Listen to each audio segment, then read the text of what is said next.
Demokratët Durrësak, ashtu si në të gjithë vendin, u janë drejtuar këtë shtunë kutive të votimit për zgjedhjen e kryetarit që do të drejtojë forcën politike në 4 vitet e ardhshme.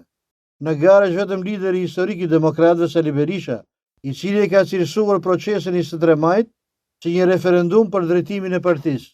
Berisha ka deklaruar se votimet, edhe pse me një kandidat të vetëm, janë demokratike dhe synojnë në përtritjen e Partisë Demokratike.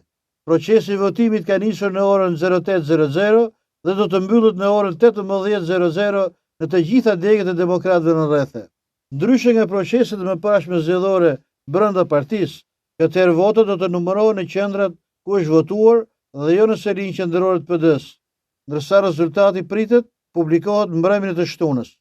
Referendumi po zhvillohet në të gjitha degët e partisë në vend, ndërsa anëtarët po votojnë sipas parimit 1 antar 1 vot.